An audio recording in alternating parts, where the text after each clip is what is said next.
Dios les bendiga, somos iglesia, somos Amisadai. En esta ocasión vamos a proseguir con el estudio de la carta a los Efesios, como lo hemos venido haciendo las últimas semanas. Un total agradecimiento de todo corazón a las personas que han seguido el estudio. Hoy día vamos a concluir con lo que fue o ha sido el desarrollo de la carta y vamos a tocar algunos principios eternos que el apóstol Pablo nos dejó establecidos a través de la escritura en esta hermosa carta que hemos venido analizando. Voy a tomarlo como lectura en el capítulo 5, versículo 21 al 33. Y luego voy a leer el capítulo 6 del versículo 1 al 9. Leo la palabra en el nombre del Padre, del Hijo y de su Santo Espíritu. Someteos unos a otros en el temor de Dios. Las casadas estén sujetas a sus propios maridos, como dice el Señor, porque el marido es cabeza de la mujer, así como Cristo es cabeza de la iglesia, la cual es su cuerpo y Él es su Salvador. Así que, como la iglesia está sujeta a Cristo, así también las casadas lo estén a sus maridos en todo. Maridos, amad a vuestras mujeres, así como Cristo amó a la iglesia y se entregó a sí mismo por ella, para santificarla, habiéndola purificado en el lavamiento del agua por la palabra, a fin de presentarla a sí mismo una iglesia gloriosa, que no tuviese mancha ni arruga, ni cosa semejante, sino que fuese santa y sin mancha. Así también los maridos deben amar a sus mujeres como a sus mismos cuerpos. El que ama a su mujer, a sí mismo se ama, porque nadie aborreció jamás a su propia carne, sino que la sustenta y la cuida, como también Cristo a la iglesia, porque somos miembros de su cuerpo, y de su carne y de sus huesos. Por esto dejará el hombre a su padre y a su madre, y se unirá a su mujer, y los dos serán una sola carne. Grande es este misterio, mas yo digo con respecto de Cristo y de la iglesia. Por lo demás, cada uno de vosotros ame también a su mujer como a sí mismo, y la mujer respete a su marido.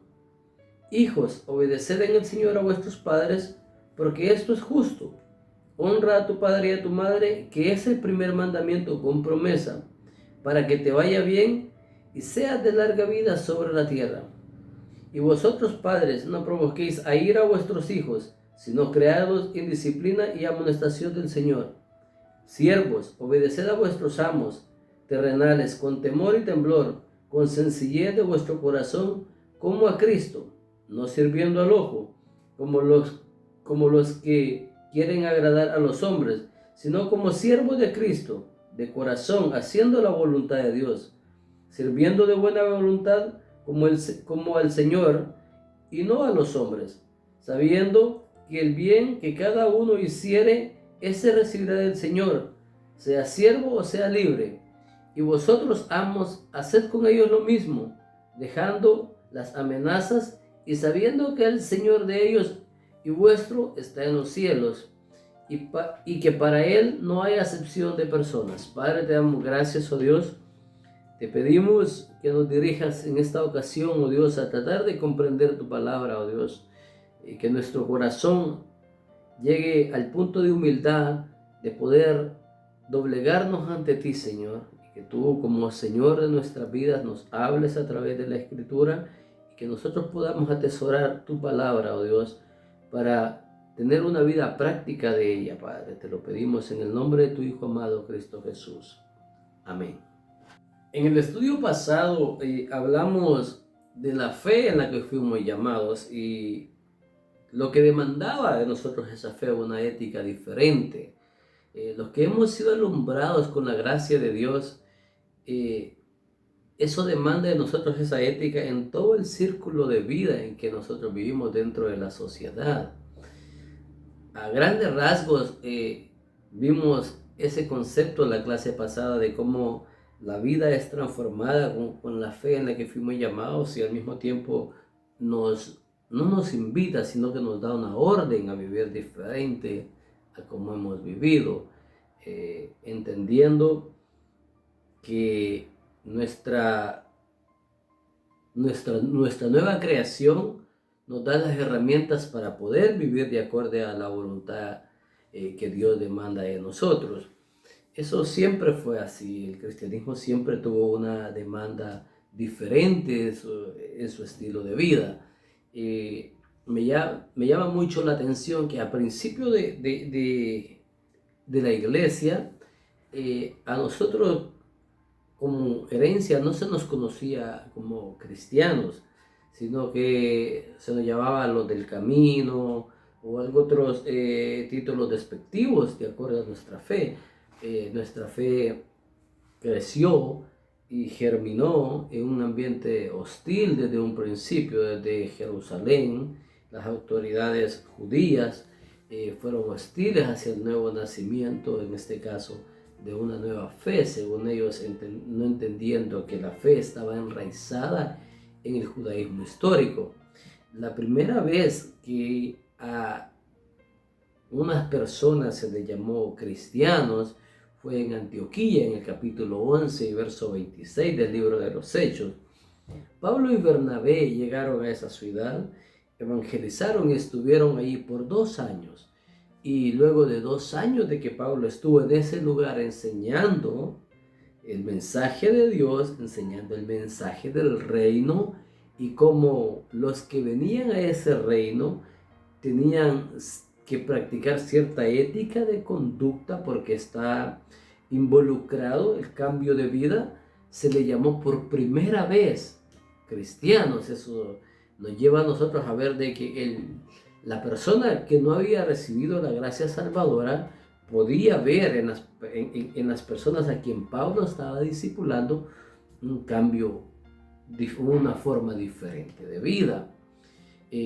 Los cristianos del primer siglo son nuestro ejemplo. El testimonio apostólico de ellos para nosotros es nuestro ejemplo de cómo debemos de vivir.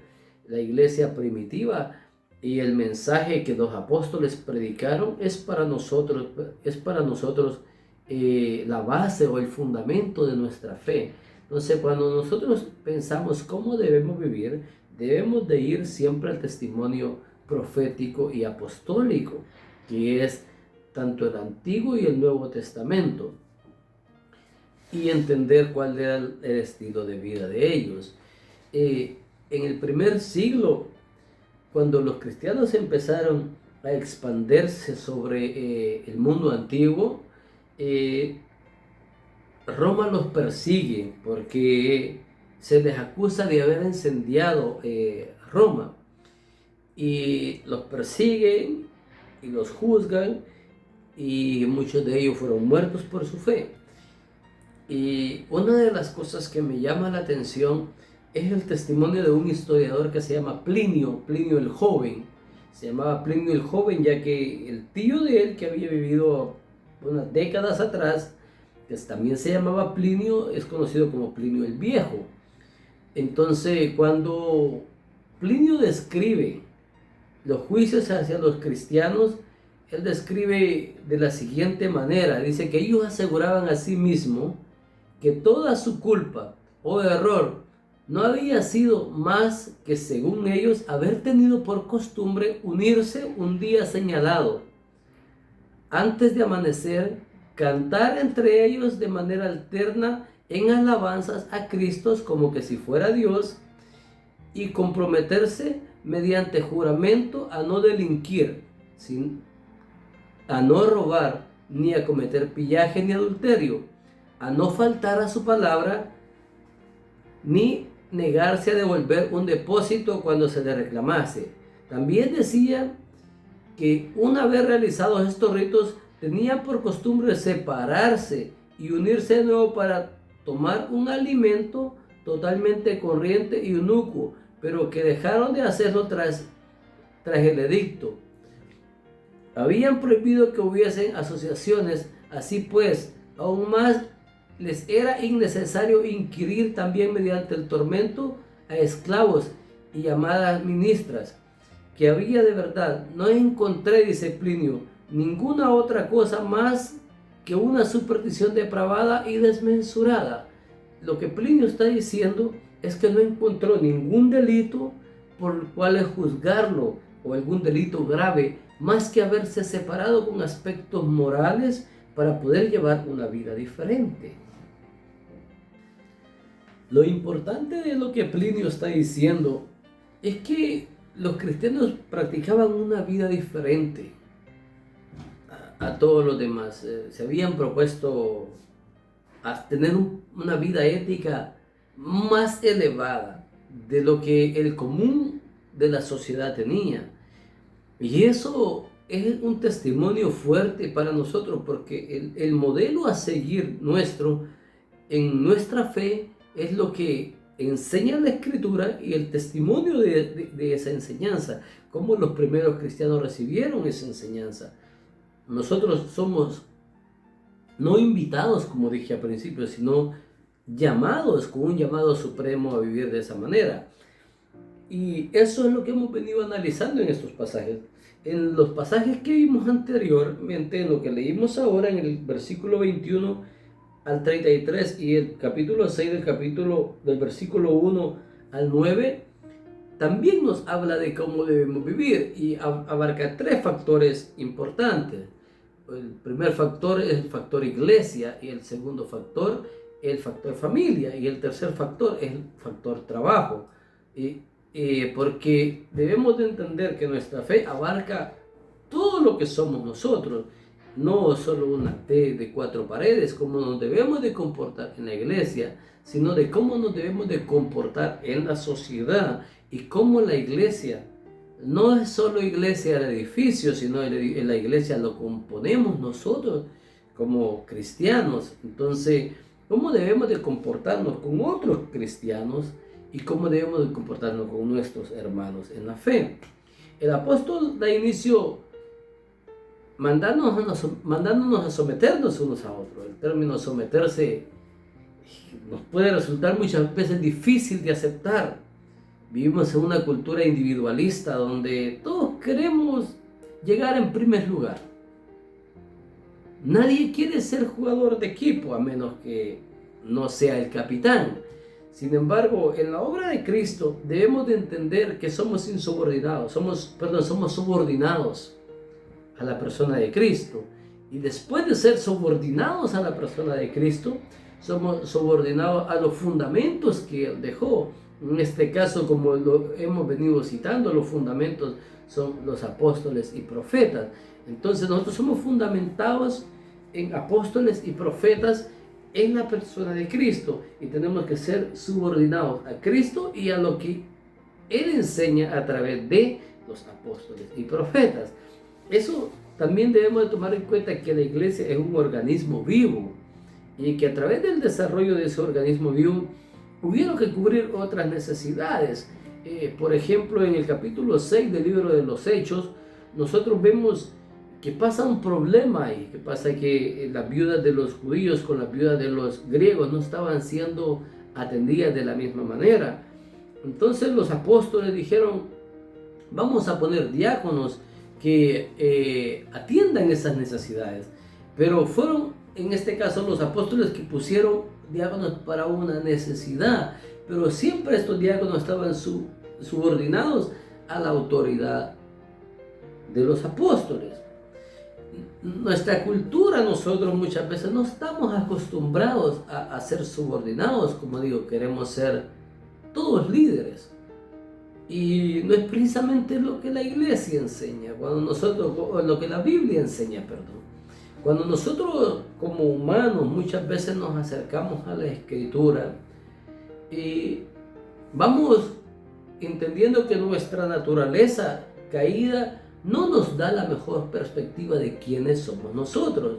Y muchas veces nosotros nos acercamos a la Escritura buscando aceptación de cómo somos nosotros. Y lo primero que la Escritura nos enseña es que nosotros, con nuestra personalidad, no somos aceptos delante de Dios. Eso no es encontrar aceptación. Sin embargo, cuando vamos nosotros y estudiamos más a fondo la Escritura, Dios quiere transformarnos a través de la Escritura. El capítulo 12, verso 3 al 5 del libro de Romanos Pablo nos dice a nosotros que no tengamos más alto concepto de nosotros del que nosotros mismos debemos tener. Y nos pide que tengamos un más alto concepto a nuestros hermanos por encima de nosotros. Y ahí debemos de entender el sometimiento que somos. Nosotros somos un cuerpo en sí y Dios nos manda a darnos, a someternos los unos con los otros. Cuando nos sometemos los unos con los otros, debemos de entender que no es para nuestro orgullo que hacemos las cosas, sino es que para Él es para glorificar a Dios a través de lo que hacemos. Todo lo que nosotros hacemos debe de ser para glorificar a Cristo, y todo lo que no hacemos para glorificar a Cristo está en contra de nuestro llamado ético de someternos unos con otros, porque lo que nosotros hacemos en el servicio debe de reflejar primeramente la gracia de Dios en nuestra vida y segundo, la gracia de Dios ante la sociedad, que es la iglesia, la cara visible del sacrificio de Cristo. Por eso el apóstol Pablo en el capítulo 2 de Filipenses y verso 3 nos dice que nada hagamos por contienda o por vanagloria, antes bien dice con humildad, estimando cada uno a los demás como superiores a nosotros mismos. Cuando nosotros hacemos las cosas contrario a esto, nos lleva a un orgullo. El orgullo nos lleva a separarnos de la voluntad de Dios. Aún nuestros mayores fracasos como cristianismo histórico los hemos cometido cuando hemos hecho en base a nuestro orgullo nuestras propias elecciones. Aún el escándalo más grande en cuanto al cristianismo histórico para muchas personas, que fue la Reforma Protestante, donde se separa el protestantismo histórico del catolicismo histórico, fue porque las personas en su tiempo no pudieron ponerse de acuerdo en cuanto cuál era la autoridad suprema de la iglesia. Mientras Lutero y sus seguidores abogaban por sola escritura, y las personas del otro lado abogaban a la tradición y a los concilios. Por lo tanto, se separan, pero en realidad Lutero nunca quiso separar la iglesia. Lo que él quiso fue dar una reforma donde volviéramos al principio básico que era la escritura.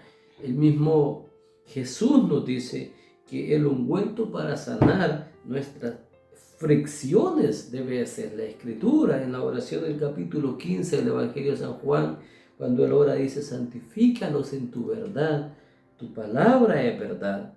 Entonces, el hecho de someternos los unos a los otros no está hablando de someternos en el hecho de que unas personas se van a aprovechar de otras, sino lo que está queriendo el apóstol Pablo invitarnos es a que todos juntos, en armonía, unos con otros, entendamos cuál es la misión principal y someternos a lo que la Escritura dice y juntamente presentarnos delante de Dios como iglesia. Ese es el verdadero sentir de someternos unos a los otros. Luego el apóstol Pablo pasa al ámbito familiar. Aquí el apóstol Pablo toca el ámbito o el plano matrimonial primero. En ese tema del ámbito matrimonial y basado en lo que el versículo 22 enseña o empieza a presentar desde el versículo 22, se nos ha acusado de ser personas que vivimos fuera de época, de que apoyamos una fe patriarcal, de que los cristianos hemos de cierta manera opacado a la mujer. Yo invito a que analicemos de nuevo ese concepto, porque es no conocer el contexto histórico del cristianismo en sí. Cuando nosotros vemos la vida de Jesucristo como maestro, el Jesucristo histórico, el de los evangelios, nosotros vemos a un Jesús interactuando con la mujer, algo que para su época no era normal. María, la hermana de Lázaro, se sentó a sus pies para escuchar sus enseñanzas, y algo que para su época tampoco era normal. Y para eso yo diría que analizáramos algunos factores de lo que era la ley judía y luego vamos a ver, para contextualizar el pasaje de Efesios, lo que enseñaba la ley romana en cuanto a la mujer. En cuanto al judaísmo del primer siglo, la mujer era considerada por los judíos como un ser inferior, a tal manera que ella era comparada con los esclavos, pues tenía las mismas características de este, como por ejemplo la podían comprar o vender, o simplemente intercambiarla si era menor de 12 años. Si era casada, debía someterse a las órdenes de su marido y debía hacer todo simplemente para agradarlo a él. Con respecto a la religión, la mujer no podía entrar a ciertas áreas del templo, pues ella era un ser impuro que inspiraba deseos e incitaba a pecado.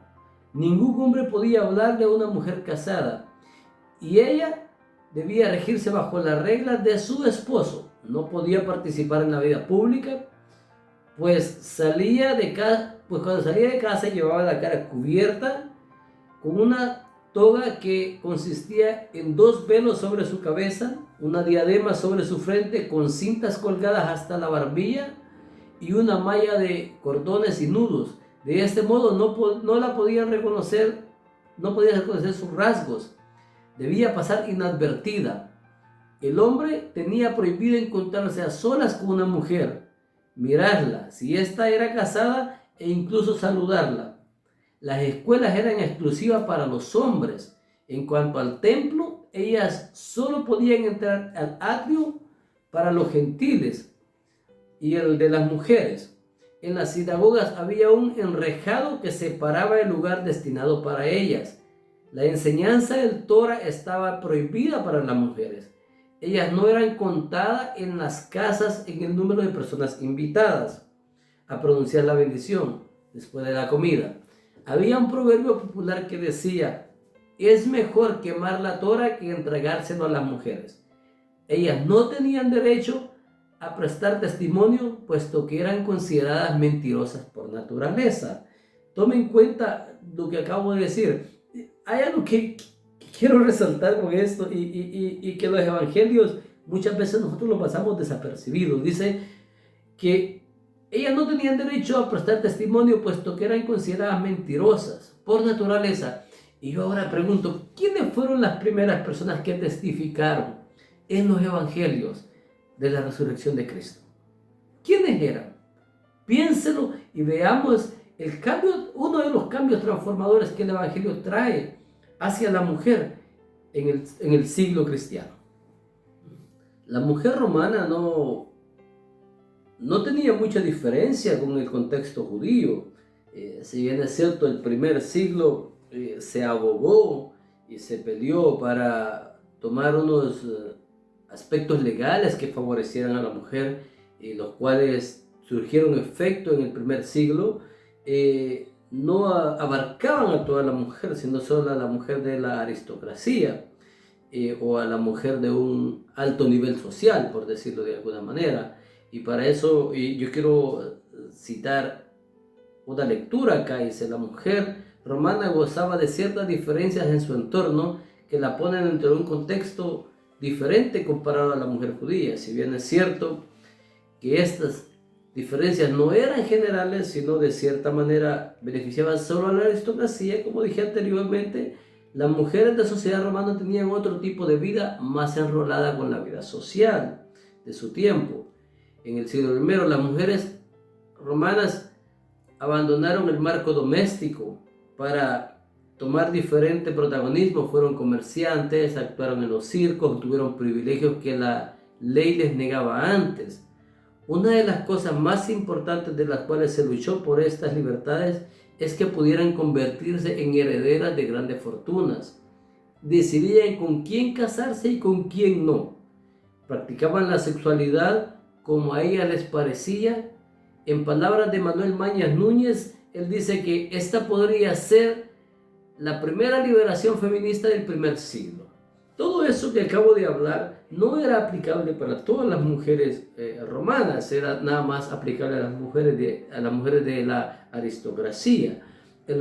Sobre todo se peleó para esto, para que las mujeres que venían de un hogar donde no había hombres y sus padres eran ricos, pudieran heredar su fortuna y no pasar a las manos del esposo de ella y el día, y más enseguida, ese esposo abandonarla con las manos vacías. Estaba tratando de cubrir y proteger el patrimonio de una familia. Sin embargo, dentro de los círculos más de economía más baja, no había esos privilegios. La mujer era considerada como un objeto nada más. Nada más se servía para procrear entre los hombres. O sea, prácticamente la mujer tenía un contexto social muy bajo dentro del primer siglo. Eran consideradas mentirosas para los romanos.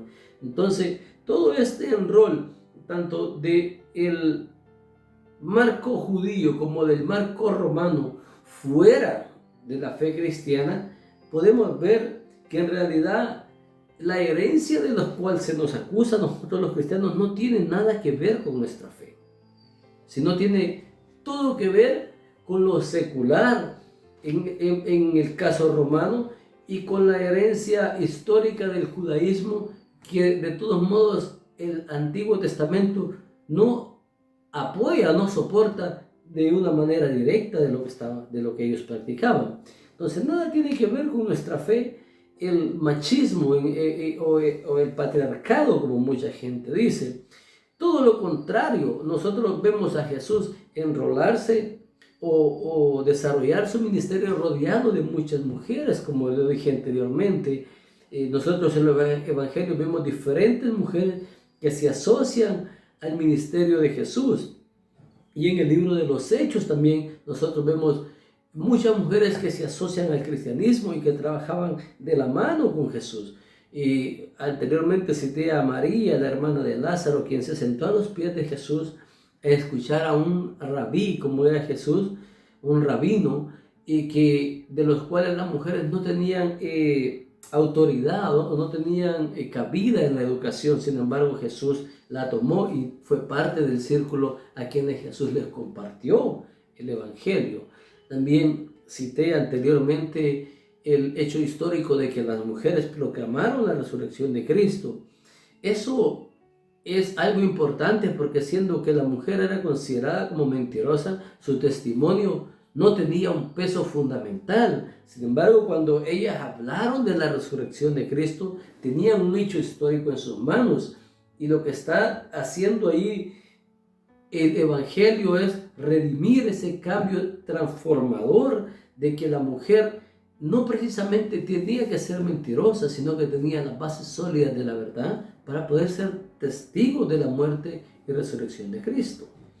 En el pasaje anterior que citamos de Efesios, si bien es cierto que se le pide a la mujer estar sujetas a su marido, no se habla de una sujeción donde la mujer se deja desprotegida, sino más bien se le pide una sujeción para guardar un carácter familiar. Y aquí hemos entendido que a través de la historia el hombre era visto como la cara visible del hogar.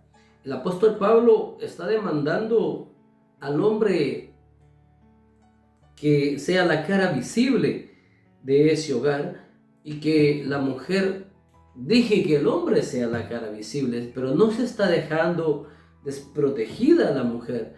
Es más, cuando nosotros vemos el versículo, el apóstol Pablo da un término ahí que dice: y maridos, amad a vuestras mujeres. No está diciendo que anteriormente no se le amase a esa mujer. Sin embargo, cuando nosotros vemos el contexto romano, el matrimonio no precisamente era por amor, la gran mayoría de ocasiones era por conveniencia. Y si lo vemos en el ambiente, en el contexto judío también, a muchas de las jóvenes menores de edad se les intercambiaba, se les vendía. Entonces no era una relación donde una mujer pudiera elegir con quién casarse. Pero en este caso Pablo le está diciendo a la iglesia, a los maridos, que amen a sus esposas. Es un mandato. En el hecho de que, si bien es cierto, posiblemente anteriormente llegaron o tuvieron esa relación o llegaron a casarse quizás no por las condiciones correctas, el apóstol Pablo manda a amar, pero no simplemente un amor liviano o un amor de atracción o un amor perecedero, sino que dice de la forma en que Cristo amó a la iglesia. Esa es una demanda superior.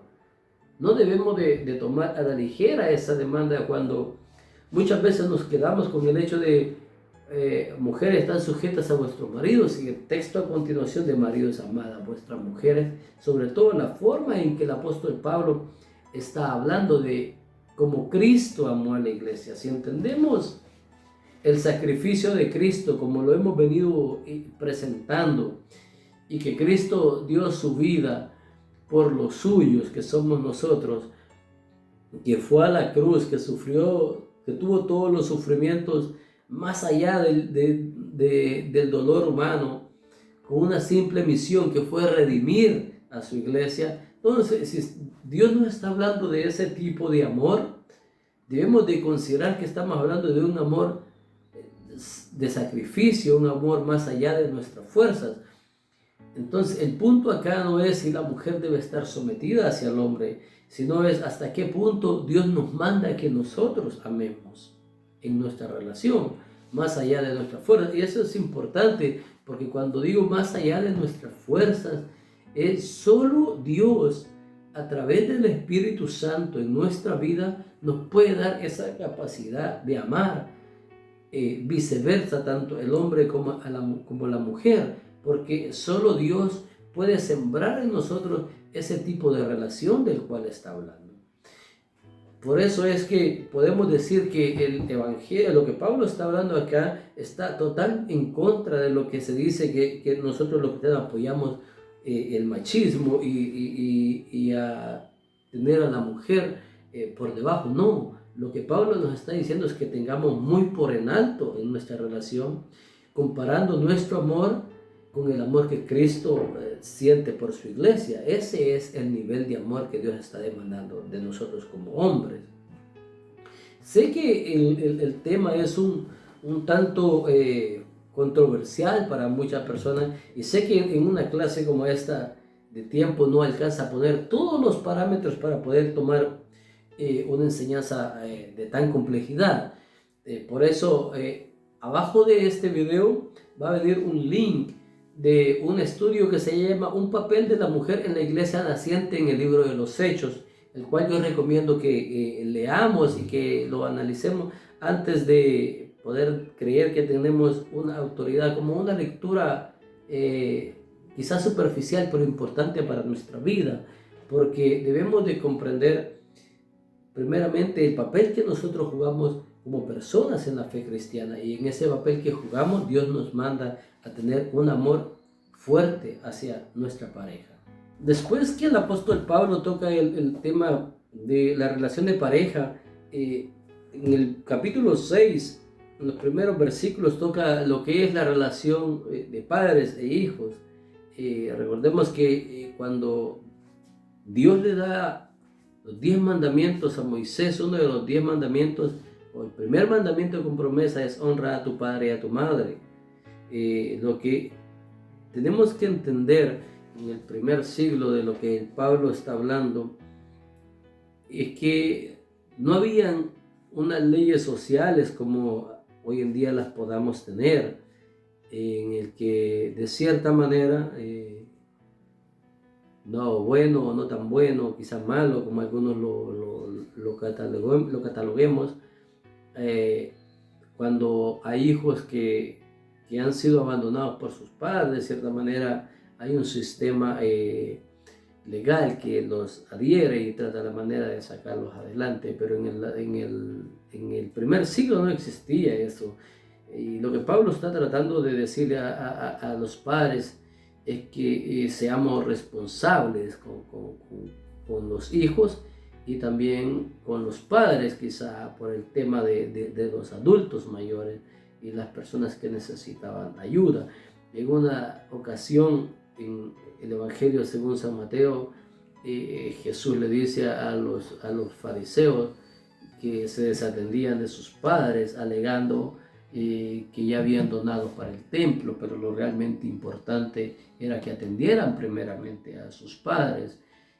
Cuando una persona desatiende a su familia, ya sea hijos o ya sea padres, está negando su fe, porque nosotros como cristianos debemos primeramente dar testimonio dentro de nuestra propia familia de que tenemos una fe cristiana, y eso habla del cuidado de los nuestros en lo que podamos hacer. Otra de las cosas que el apóstol Pablo toma así un poco a la ligera es el ámbito laboral. Cuando el apóstol Pablo dice: siervos, obedeced a vuestros amos con temor y temblor. La palabra que Pablo utiliza es siervo, y esa palabra es sinónimo de esclavo. Se acusa al cristianismo de apoyar la esclavitud. Sin embargo, de nuevo cito el contexto histórico. Un esclavo llegaba a ser esclavo por varias razones, entre las más populares era el endeudamiento o la guerra. Muchas veces una persona llegaba a ser esclavo porque se había endeudado y pasaba como forma de pago a ser esclavo, y otras veces, como dije, en la guerra se tomaban, y estas personas que se tomaban cautivos eran vendidos como esclavos. De cierta manera era una forma laboral de sobrevivir en un mundo muy diferente al contexto en el que nosotros vivimos hoy día. Pero sin embargo, Pablo no solo habla del siervo, sino también habla de que el amo debe tratar con respeto al siervo.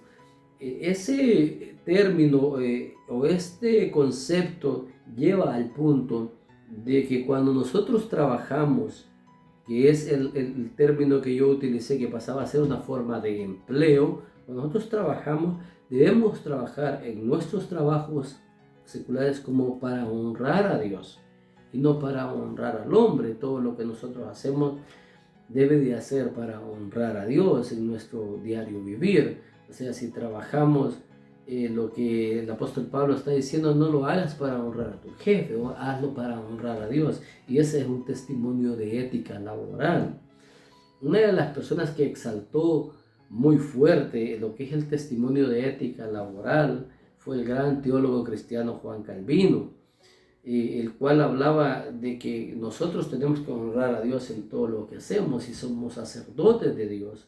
Y al ser sacerdotes de Dios nos desarrollamos en diferentes áreas. Algunos eran zapateros, otros eran agricultores, otros eran herreros, pero todo lo que tú hagas tienes de pensar que lo que estás haciendo no es para agradar ni a tu jefe ni a tu cliente, sino hazlo como para agradar al Señor. Ese fue uno de los pilares fundamentales en el desarrollo de la Europa de la Edad Media o de la Edad post-protestantismo. Y de ahí sale uno de los pensadores más grandes de la filosofía del capitalismo, que es Max Weber, o Max Weber como algunos lo mencionan. Y algunos, tratando de interpretar a Weber, dicen que el calvinismo creía que el hombre se salvaba a través del trabajo. No, Calvino nunca enseñó que el hombre se salvaba a través del trabajo. Lo que Calvino enseñó es que el trabajo que nosotros hacemos debe reflejar la fe salvífica que ya se hizo efectiva en nosotros. Es importante entender estos conceptos de que Pablo habla tanto iglesia como familia y trabajo, porque lo que nos está invitando a vivir es una vida de ética diferente en todos los ambientes en los cuales nosotros nos desenvolvemos, y que todo sea para honrar el sacrificio que Cristo hizo por nosotros en la cruz del Calvario. Que Dios les bendiga.